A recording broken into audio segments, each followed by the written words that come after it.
Está entrando no ar pela TV Pinheiro, Encontro com Maria Lídia.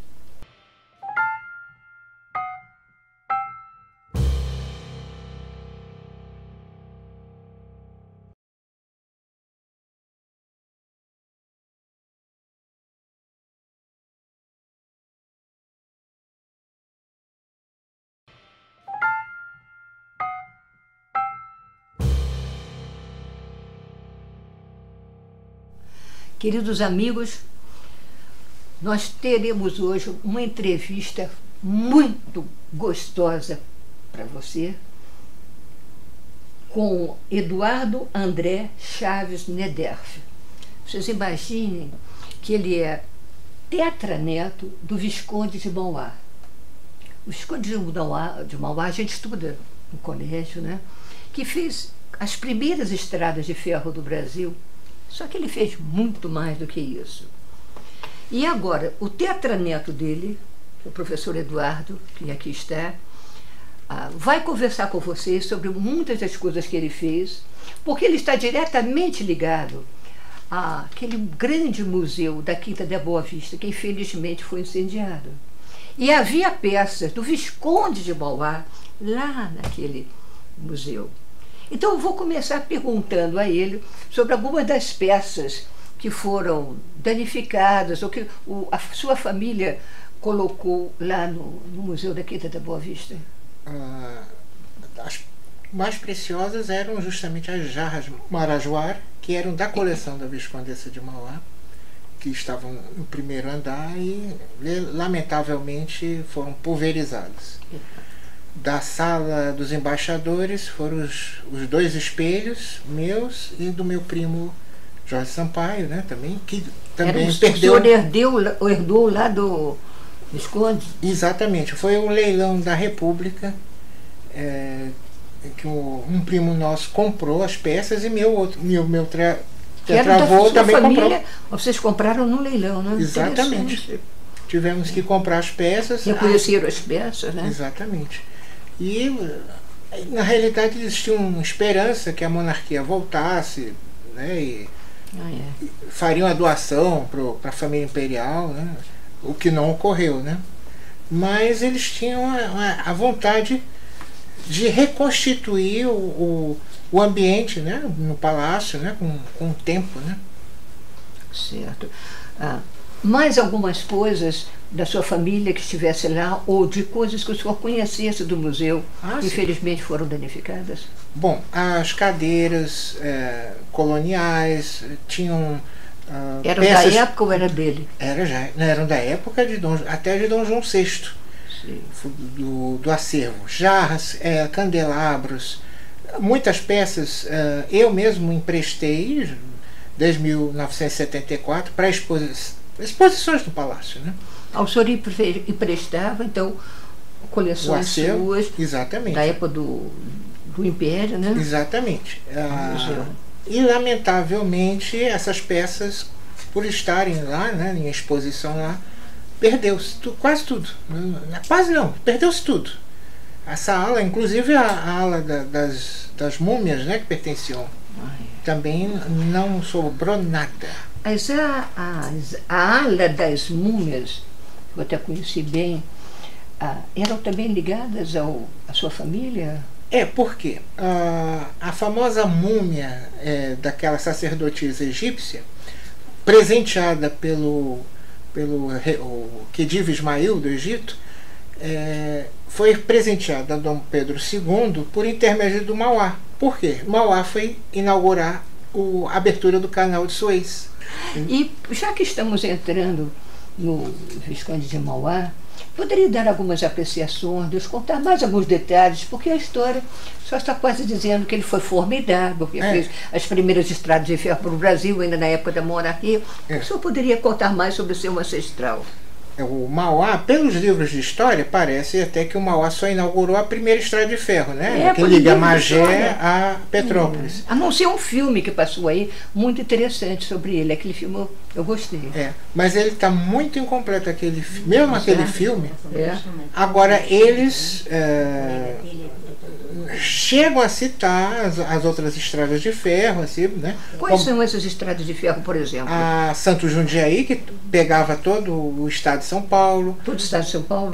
A São Francisco Rei, que ligava do sul da Bahia até Pernambuco. Do sul da Bahia até o Pernambuco. Do sul da Bahia?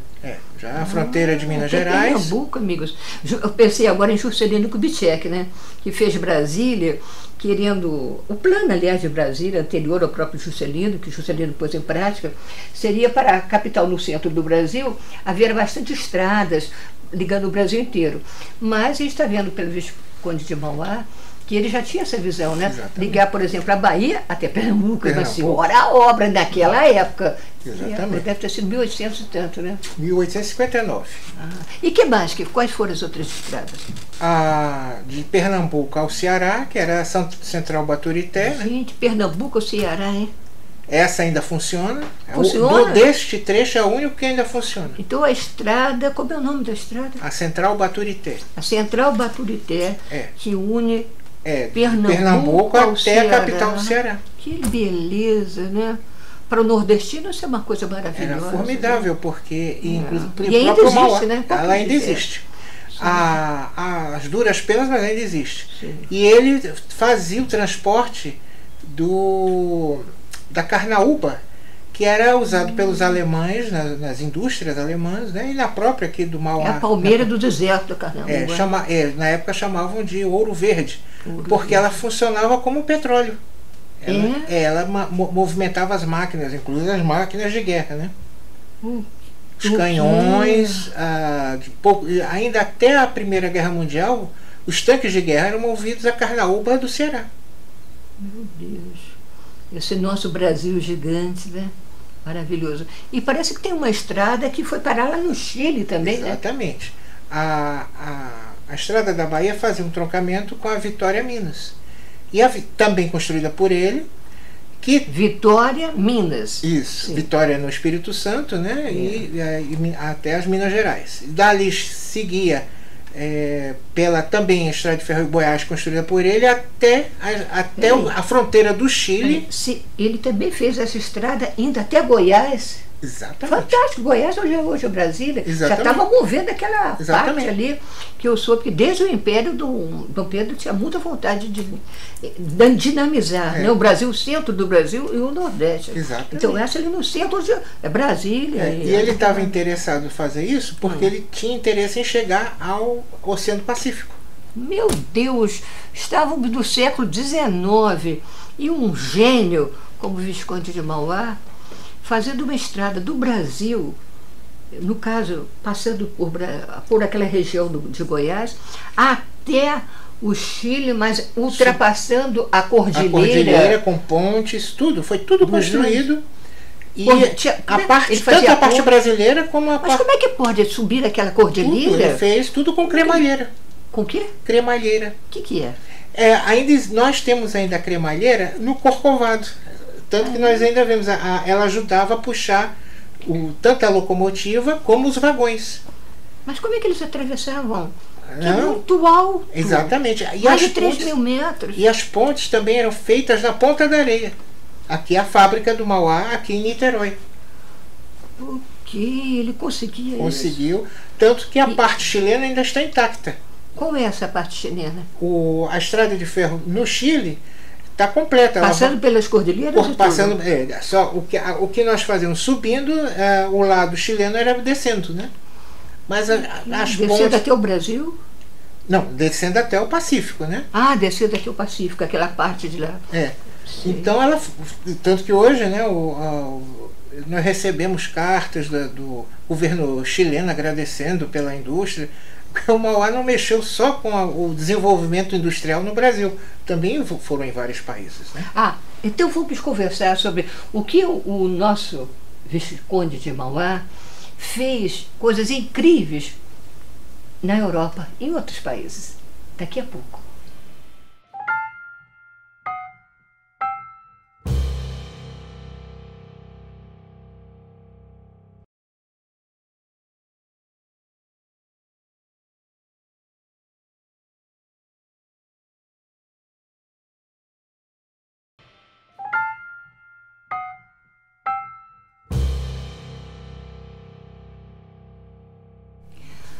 voltamos com o programa Encontro com Maria Lídia. Repetindo que eu estou muito feliz em estar entrevistando o professor Eduardo, que é tetraneto do Visconde de Mauá, do grande Visconde de Mauá da época do Dom Pedro II. Nós estávamos conversando sobre o que o brasileiro, o grande brasileiro que viveu no século XIX, na época do Império, Visconde de Mauá, fez no Brasil. Algumas das muitas coisas que ele fez, que eu sei que ele fez muito mais do que as grandes estradas de ferro. Agora, lá na Europa, no Chile ele fez aquela estrada que até hoje existe, né? Mas na Europa eu sei que ele fez muita coisa, né? Sim. Por exemplo. Além das estradas de ferro lá, a de Lisboa, a de Bruxelas, né, na Bélgica, a antiga... Como é que é? Estrada de ferro de Bruxelas, na Bélgica. Bruxelas até onde? Até Luxemburgo e dali para seguir para a Alemanha, né? Bruxelas, vocês sabem, né? Capital da Bélgica, né? Então, ele já mexia com aquele lado de lá. Né? Na Rússia, ele deu início... Rússia? Na Rússia? Na Rússia, amigos. Ele foi o primeiro brasileiro a receber a ordem de Nicolau, né? Aquela... Estavam no Império, é mesmo. Império Russo também. Império né? Russo também. Ele Era recebeu mesmo o porque nome ele foi da a primeira... família russa? Os Romanov, né? Romanov, né? Ele recebeu de Nicolau I essa condecoração por ter construído a primeira estrada de ferro na Rússia. Mesmo? Que condecoração? Era de Nicolau, era a ordem de São Jorge, né? Por sinal, ainda tem guardado. O senhor tem guardado? Tem, Mas esse tesouro tem que ser muito bem guardado. Não vai para nenhum museu nacional aqui. Não. Embora eu tenha emprestado para a exposição em 2013, né, sobre o bicentenário dele, mas agora não vou emprestar mais nada. Só foto. Aliás, a maioria das pessoas que emprestavam também já tomamos consciência que não devemos mais emprestar essas peças aqui no Brasil, até que se resolva o governo federal a proteger esses museus, os museus nacionais aqui no Brasil, né? Sobre essa proteção é extremamente importante, né? E agora que se viu que tantos museus estão correndo riscos, não é isso? Exatamente. Muita coisa. Mas nós estamos falando sobre as obras realizadas pelo Visconde de Mauá, que fez tanto aqui pelo Brasil, na Europa. O que mais que ele fez? A estrada de ferro de Nicolau, que hoje é a Transiberiana. Uau! A Transiberiana, que inclusive passa em filmes, não é? Exatamente. Isso? Meu Deus, enorme! No Egito, ele construiu, ajudou com os sócios, né, a construir o canal de Suez. Ajudou a construir o canal de Suez, que une o Mar Mediterrâneo ao Mar Vermelho. Ao Mar Vermelho. Ao Mar Vermelho, né? Que possibilita todo exatamente, o comércio. Né? Tudo que não se podia fazer há mais de 1000 anos, né?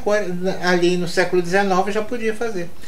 E construiu a estrada de ferro de Addis Abeba, né? Na Etiópia. Na Etiópia. Olha, amigos, Bélgica, Europa, pertinho da França, ali, lá o nosso. Bélgica, Portugal, mas nós não falamos de Portugal, vou chegar lá. Rússia, que eu me lembro agora de cor, essa nossa entrevista. Qual foi? Me ajuda. Aí nós estamos lá na Etiópia, passamos pelo Egito, né? Pelo Egito, meu Deus, olha, país de gelo, ali a Transiberiana atravessa aquelas coisas, montanhas todas geladas da Rússia, depois ele vai para o escaldante, o calor do Egito, e depois vai parar onde? Na Etiópia? Foi a Etiópia. Meu Deus. E dali para Tailândia.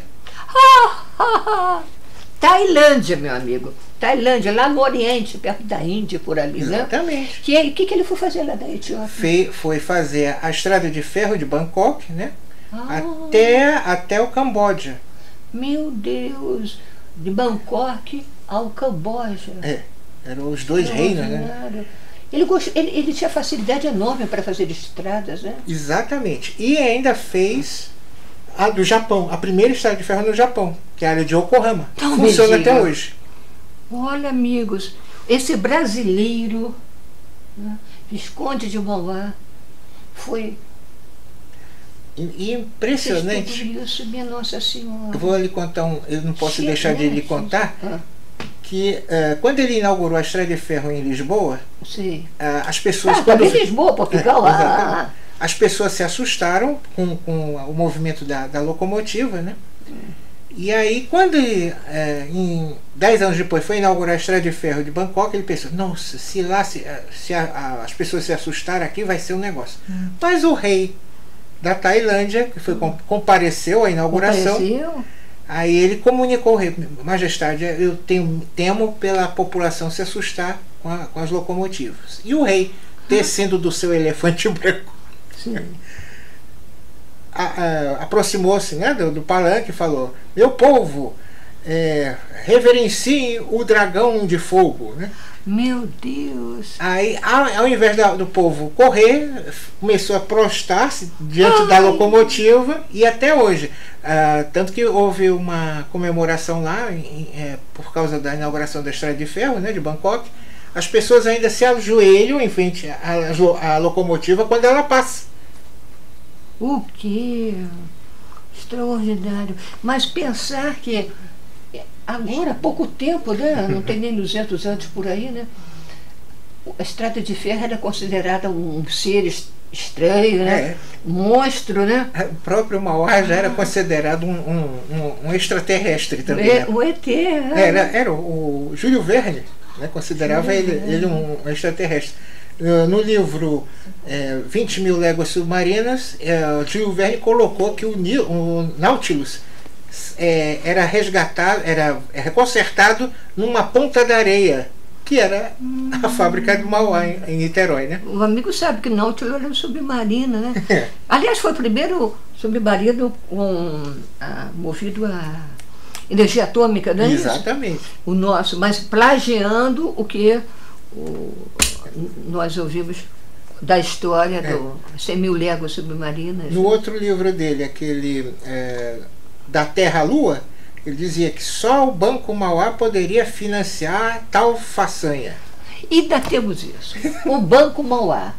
Eu soube também que o primeiro banco do Brasil foi... Não, o segundo banco do Brasil foi feito pelo Mauá. Porque o primeiro Banco do Brasil, como é que ele foi interrompido mesmo? Na realidade, ele caducou, né, como se dizia na época. Né? Ele encerrou as atividades, né? Ele tinha um prazo de 20 anos e acabou. Né? Dom João tinha mandado... E aí, então, os acionistas... Dom João tinha mandado o quê? Ele fundou o banco, né, mas era um banco português. Né? O Banco do Brasil, porque estava no Brasil. Entendi. Mas aí encerrou-se as atividades e ele simplesmente acabou. Os acionistas reuniram-se para refundar o Banco do Brasil já brasileiro. Já na época da República? Não, do Império. Já era Dom Pedro I ainda. Porque o Brasil estava independente. Claro. Exatamente. Mas a dificuldade foi tal que só no segundo reinado, já com Dom Pedro II, que o banco pôde ser efetivamente aberto. Que incrível! O nosso Banco do Brasil aí começou com o Dom João VI, segunda versão, vamos dizer assim, do banco, né? Foi o próprio Mauá que conseguiu. Mauá. E a terceira, como é que chegamos ao Banco do Brasil de agora? Com a proclamação da República, né? Aliás, até hoje não foi estabilizado esse banco.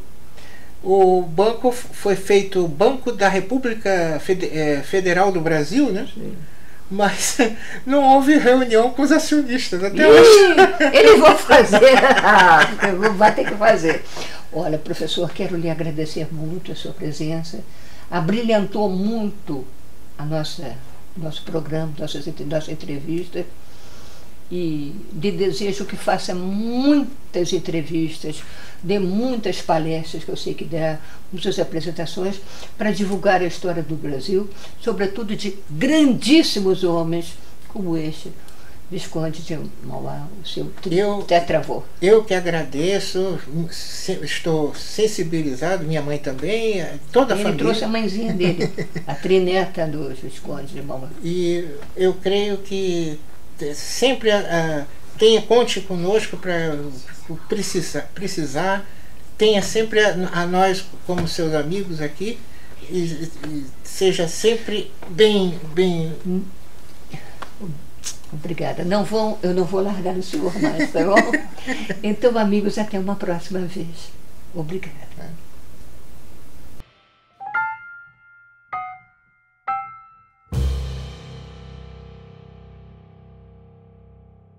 Belo, deslumbrante e de imensurável importância histórica, o Jardim Botânico do Rio é um dos pontos mais visitados da cidade. Porém, quem imagina que o local tem apenas belezas naturais, se engana. Aqui também é referência no desenvolvimento de estudos sobre botânica, história e preservação ambiental. Toda essa beleza acadêmica passa despercebida em meio à imensidão das palmeiras imperiais. Chegamos aqui e vimos as palmeiras no mapa e a gente está indo pelo mapa, assim, não apareceu a biblioteca, né? Não, é a primeira vez que eu estou ouvindo falar da biblioteca. Nunca ouvi falar. A Biblioteca Barbosa Rodrigues possui um acervo riquíssimo de áreas de conhecimento diversas. De obras raras são quase 4.000. São obras de viajantes que estiveram aqui para descrever a flora, expedições científicas. E acervo hoje, só de fascículos de periódico, temos mais de 100.000. Nós temos um acervo em meio ambiente, em botânica, jardinagem, paisagismo, arquitetura, história, né? Meio ambiente, educação ambiental. E a boa notícia é que a entrada é gratuita, porém a presença do grande público ainda é muito pequena. Em média, por mês, apenas 20 pessoas vêm à Biblioteca Barbosa Rodrigues para desfrutarem e conhecerem deste acervo que está disponível desde 1890. O local foi batizado com este nome em homenagem ao fundador que foi um dos maiores botânicos da história brasileira. Sérgio Besserman é o presidente daqui.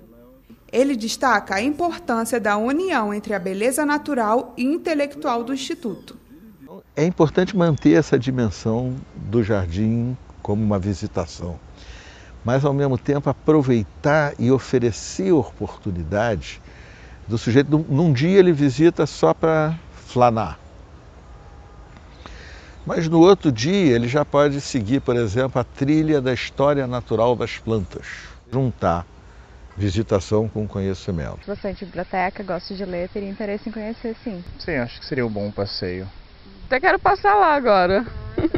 Apesar de conhecido mundialmente, o Jardim Botânico do Rio ainda guarda riquezas desconhecidas pela maioria das pessoas. E saber de sua existência pode tornar uma simples tarde contemplativa em uma grande viagem pelo conhecimento.